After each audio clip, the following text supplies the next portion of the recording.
ரவிக்கு ஒண்ணும் சீரியஸ் இல்லையே. பேச்சு மூச்சு இல்லாம கிடக்குறானே டாக்டர். சிங்காரம் இல்ல, விவரம் தெரிஞ்ச நீங்களே இவ்வளவு பெரிய தப்பு செய்வீங்கன்னு நான் நினைக்கவே இல்லை. டாக்டர், நான் ஜோதிடம் பார்த்துத்தான். அப்ப நீங்க என்ன கூப்பிட்டுருக்கவே வேண்டாம். டாக்டர், ஒரு சின்ன அதிர்ச்சியை கூட உங்க மகன் தாங்க மாட்டான்னு நான் தெளிவா சொல்லியிருந்த போதும் அவனுக்கு போய் கல்யாணத்தை பண்ணி வச்சிருக்கீங்களே. அப்படின்னா டாக்டர், உங்க மகன் பிழைக்கணும்னா உங்க மருமகளோட பேசுறதோ அவங்களோட பழக நினைக்கிறதோ அவன் உயிருக்கே ஆபத்தா முடியும். ஜாக்கிரதையா பாத்துங்க. நான் நாளைக்கு வந்து பாக்குறேன்.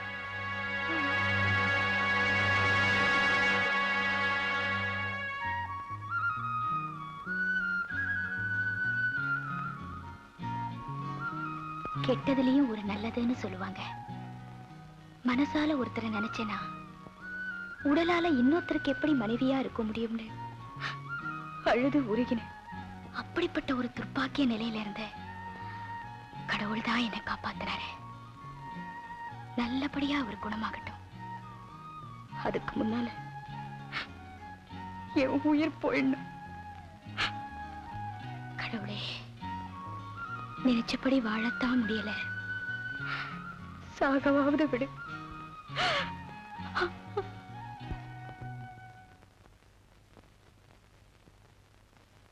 கண்ணம்மா,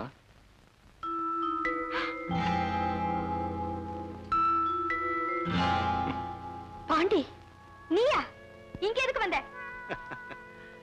நேத்து வந்த நீ இங்க 7-8 வருஷமா முதலாளிக்கு வலது கையா இருக்கிற என்ன பார்த்து இந்த கேள்வி கேட்கிற. கால வித்தியாசம். நீ இங்கேதான் வேலை செய்யறியா? உன் கல்யாண சமயத்துல, அதாவது எங்க முதலாளி மகன் கல்யாண சமயத்துல எனக்கு உடம்பு சரியில்லாம போச்சு. அதான் 10 நாளா வேலைக்கு வரல. ஆனாலும் நீதான் இந்த வீட்டுக்கு மருமகளா வரப்போறேன்னு எனக்கு முன்னாடியே தெரியும். அவங்க உங்க தலையில என்ன எழுதியிருக்கோ அந்த விதிப்படிதானே எல்லாமே நடக்க முடியும். ஆமா கண்ணம்மா, நான் உன்னை மனசார நேசிச்சேன். அதோட விளைவு பிறந்து வளர்ந்த ஊர் பக்கமே தலகாட்ட முடியாம போயிடுச்சு. அது நீ செஞ்ச தப்புனால. அப்ப நீ என்ன தப்பு செஞ்ச? உனக்கே இப்படியாச்சு? அதான் என் தலைவிதின்னு சொல்லிட்டேனே.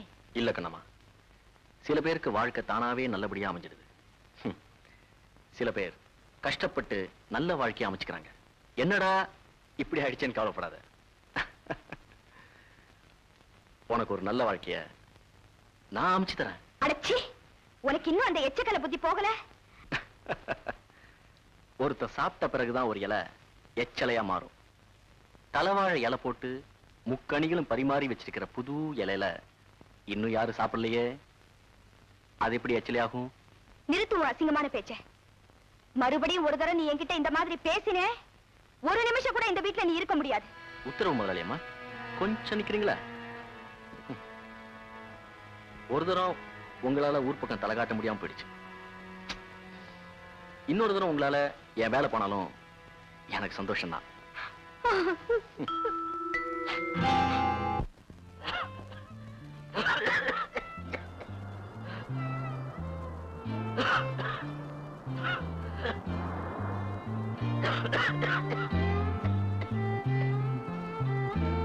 அம்மா, அவர் கொஞ்சம் தண்ணி கொடுமா.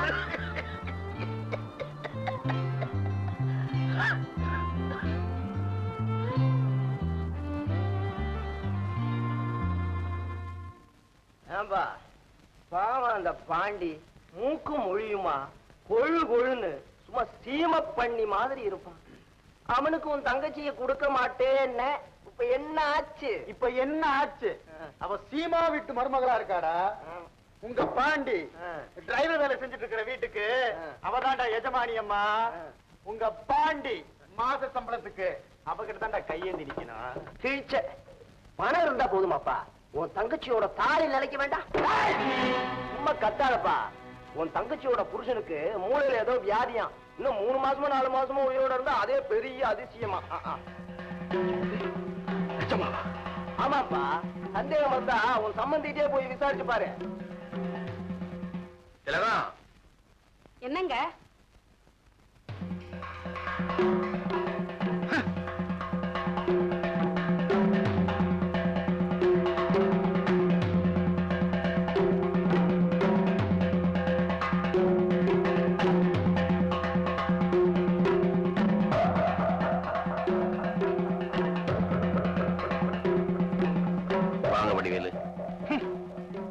உங்கள மாதிரி பெரிய மனுஷனுக்கு இது அழகான்னு கேட்டு போகதாயா வந்த. உங்க பையனுக்கு உடம்பு சரியில்லைங்கிறத மறைச்சு என் தங்கச்சி வாழ்க்கைய அநியாயமா கெடுத்துட்டீங்களே. வடிவேலு, நாங்க ஜோசியம் எல்லாம் கேட்டு எல்லாம் நல்லபடியா முடியும்னு தெரிஞ்சதுக்கு அப்புறம் தான் இந்த கல்யாணத்துக்கே ஏற்பாடு பண்ணோம். ஆனா 1000 தான் இருக்கட்டும் ஐயா. விவரத்தை என்கிட்ட சொல்ல வேண்டாம். நானும் ஜோசியம் பார்த்திருப்பேன்ல, என் தங்கச்சி உங்க வீட்டுல கொடுக்கலாமா வேண்டாமான்னு.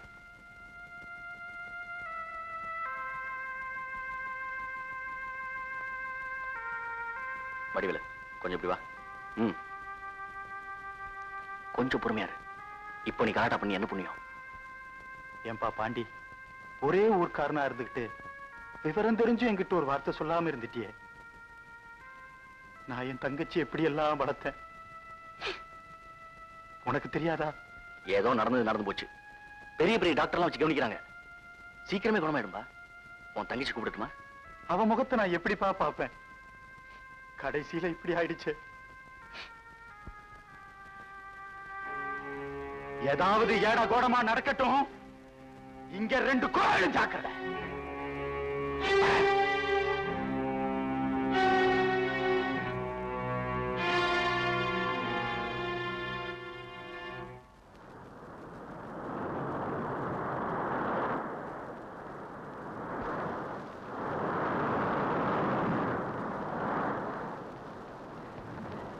லக்ஷ்மி,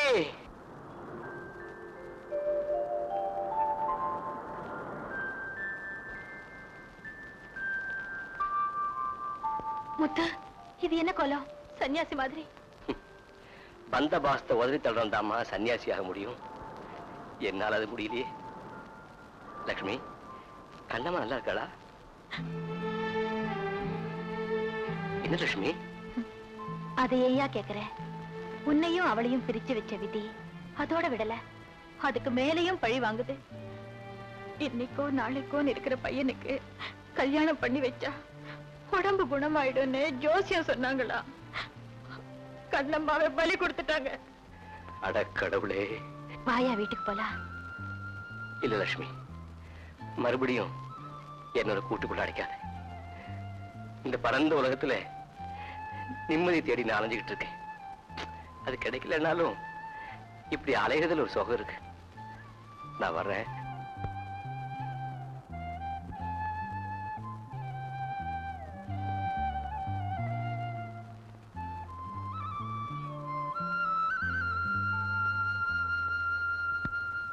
கல்யாணம் ஆனா பைத்தியம் தெளியுங்கிற கதையா போச்சு மாமா என் மகனுடைய நிலைமை.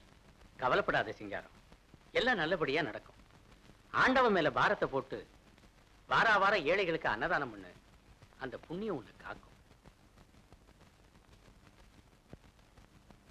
இன்னைக்கு யாரு வீட்டுல சாப்பாடு போடுறாங்கண்ணா? ஜமீன்தார் சிங்காரம் பிள்ளை வீட்டுலாண்டா.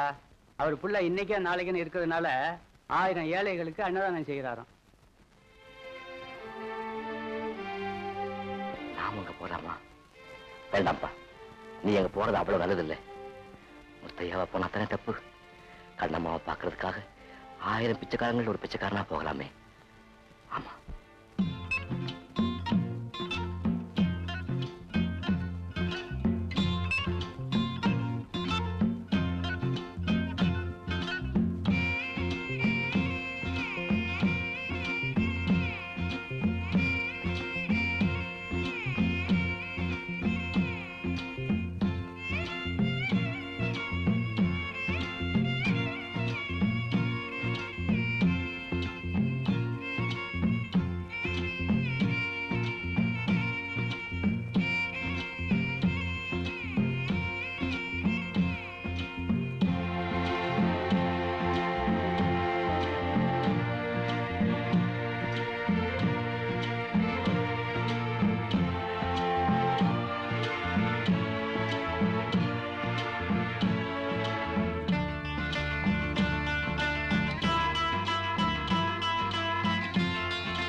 நீங்களா இந்த கோலத்தை?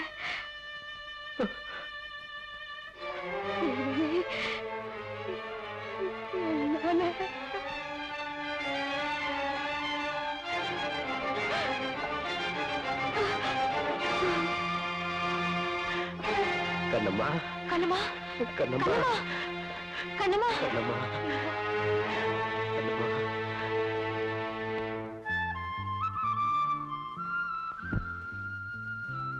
கண்ணம்மா என்ன பண்ணுது? டாக்டர் கூட்டு வரட்டுமா? வேண்டாம் லட்சுமி. அவர் அந்த பிச்சைக்கார கோலத்துல பார்த்ததும் என்னால தாங்க முடியல.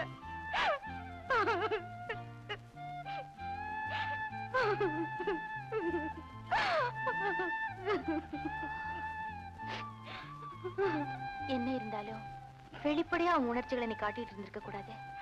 மத்தவங்க என்னமோ ஏதோ நினைக்கிறாங்க.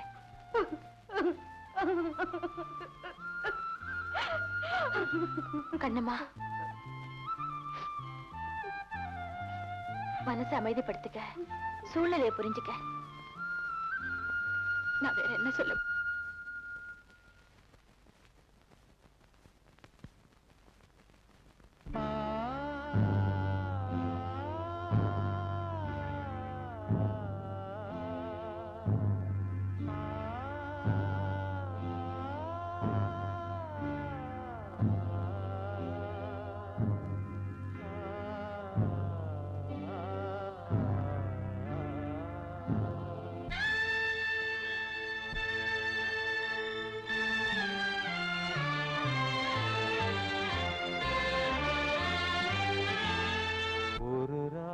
பாடலோடு காதில் கேட்டதோ, மனதோடு ஊஞ்சலாடுதோ, தினம் உறங்காமல் வாடுதே, நிஜம் நிழலாகி போனதே, ஓ நெஞ்சமே பூங்காற்றிலே பதில் கொடு, ஒரு ராகம் பாடலோடு காதில் கேட்டதோ, மனதோடு ஊஞ்சலாடுதோ.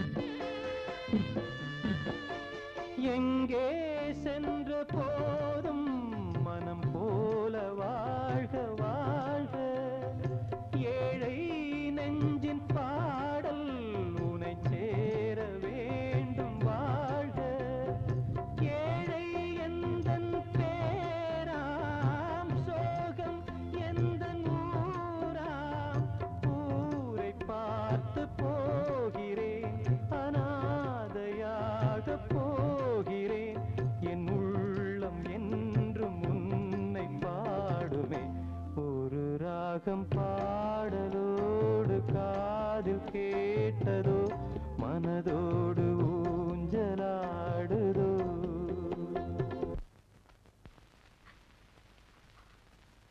கண்ணம்மா, வீட்டுக்கு போலாமா? போலாம் மாமா.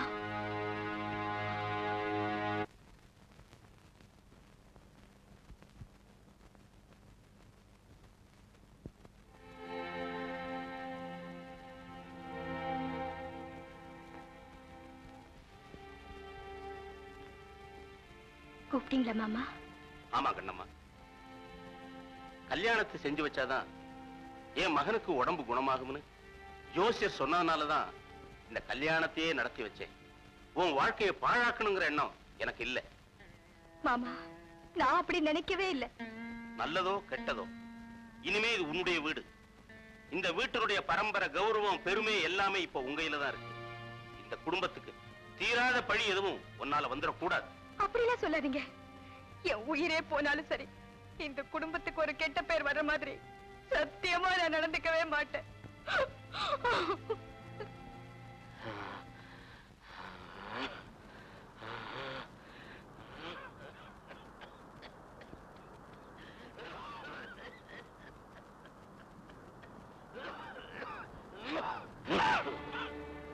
முத்து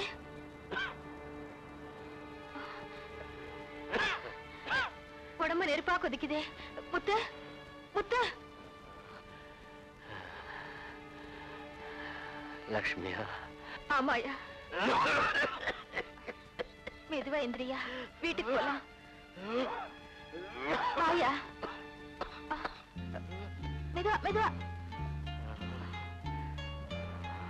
பாத்தியா?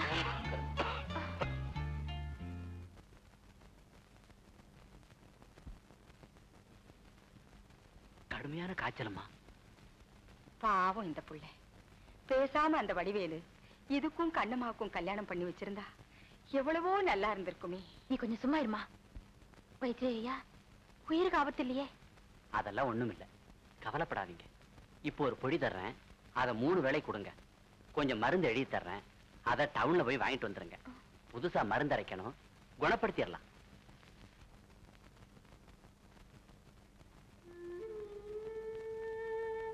லக்ஷ்மி, எனக்காக ஒரு உதவி செய்வியா? என்ன கண்ணம்மா?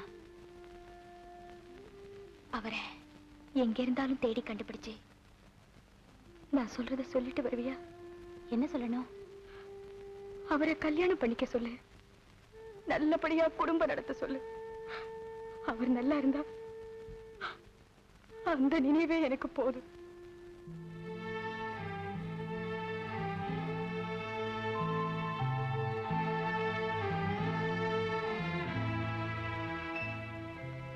கண்ணம்மா, அவரை நீ எப்ப மறக்கறியோ அப்பதான் உனக்கு நிம்மதி.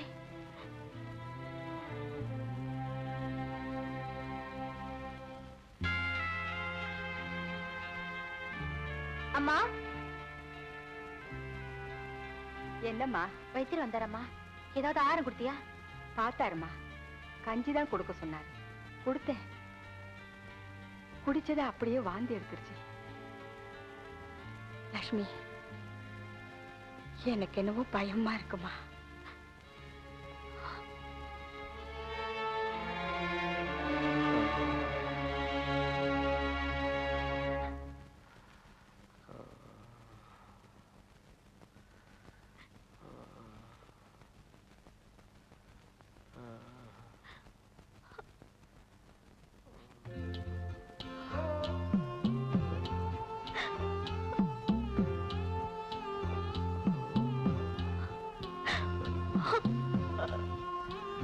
கண்ணம்மா,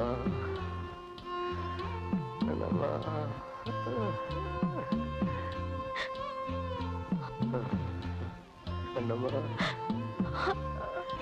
கண்ணம்மா,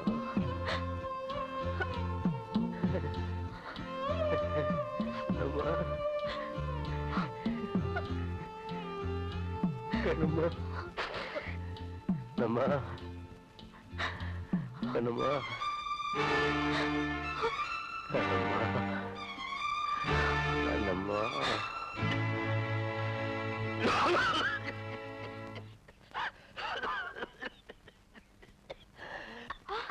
முத்து முத்து முத்து.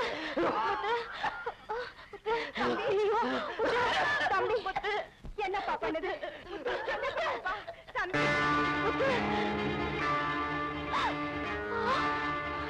ஐயோ, மூக்குல இருந்து ரத்தம் வருதுமா. போய் வைத்தியரை கூட்டிட்டு வா.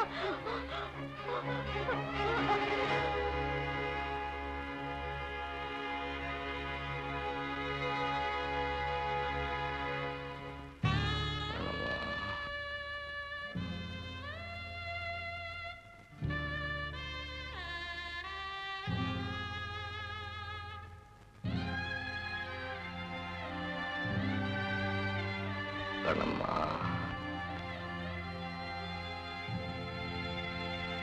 கண்ணம்மா, கண்ணம்மா, கண்ணம்மா.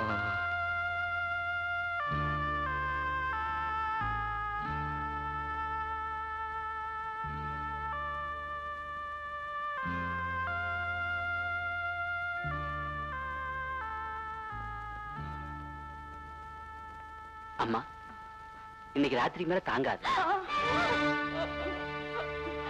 பாவம், கண்ணம்மா கண்ணம்மான்னு புலம்பு. முடிஞ்சா ஒரு தடவை அந்த பொண்ணை வந்து பார்த்துட்டு போக சொல்லுங்க. நான் புறப்படணும்.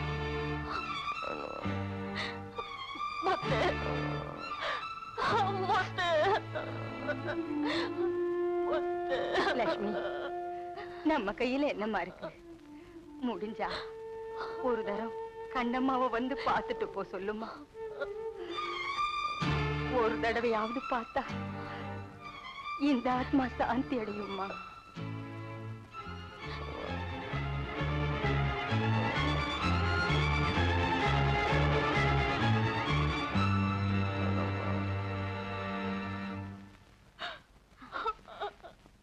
லட்சுமி, ஏன் அழுற? கண்ணம்மா, அவரு முத்து உயிருக்கு போராடிட்டு இருக்காரு.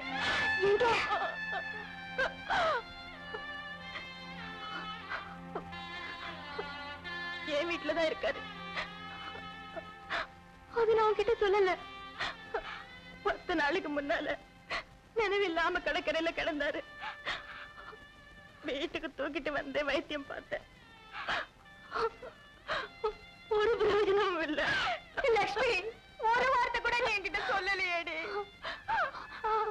அது சொன்னா உன் துன்பம் அதிகமாயிடுமேனுதான் மறைச்சேன்.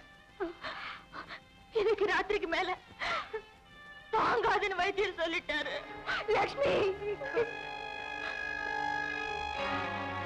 அவர் நினைவில்லாம கண்ணம்மா கண்ணம்மான்னு உண்மையே நினைச்சு புலம்பிக்கிட்டு இருக்காரு.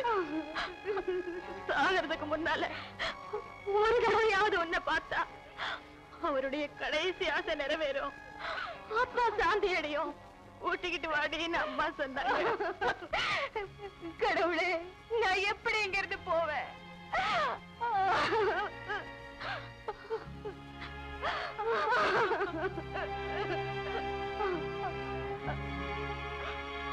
நான் ஒரு யோசனை சொல்றேன் கேளு. உன் சேலை நான் கட்டிக்கிட்டு நான் இங்கே இருந்துடுறேன். என் சேலை நீ கட்டிக்கிட்டு போய் முத்துவை பார்த்துட்டு உடனே வந்துட்டு.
அம்மா,